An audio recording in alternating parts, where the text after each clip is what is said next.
Kimi, sobrang namiss ng mga co-host sa Showtime. Inokray ng todo ang dalaga.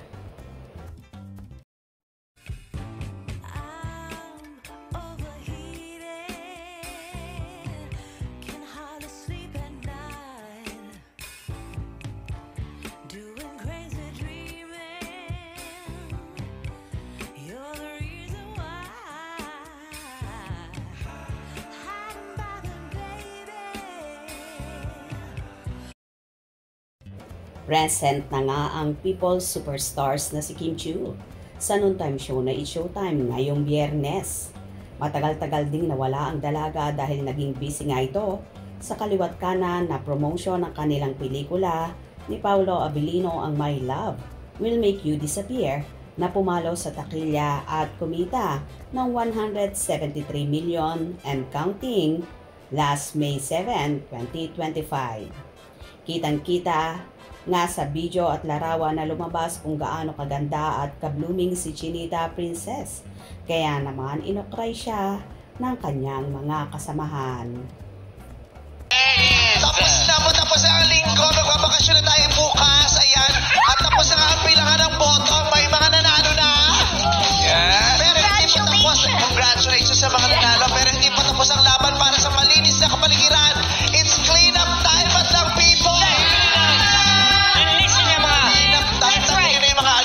Poster.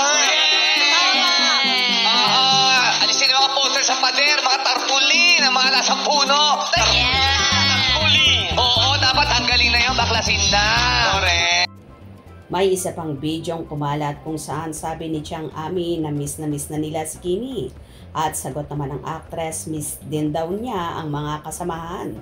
Dito nga, ay inokray siya ni Meme Vice Ganda at sinabi na marami na raw pera si Kimi at sagot naman ng actress, sakto lang. Ready ka na, Kimi? Na-miss ka namin, ha? Oo nga. Love it! I love it too! Okay. Saan kayo pera, ha? Siyempre! Manlibre ka naman! Ay nga! Sakto lang! Siyempre! Kimi, ikaw na bahala sa... Sobrang namiss nga ng Showtime family si Chinita Princess. Kaya naman todo-todo ang ginawang pang-ookray at pang-bubuking nila dito. Kahit nga ang madlang people ay sobrang natuwa na present na nga ulit si Kimi sa naturang programa na palaging positive vibes lang ang dala. Ganito nga ka-workaholic si Kim na kahit sobrang pagod at puyat ay pumapasok pa rin siya para sa madlang people. Kaya nga siya ang isa sa energetic na mga artista na nakita ko at siya lang talaga ang ganyan.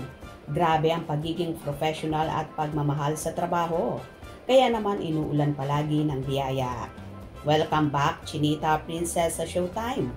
Marami ka na naman ang napasaya dahil andyan ka na ulit. Hope you enjoyed. Please subscribe for more info.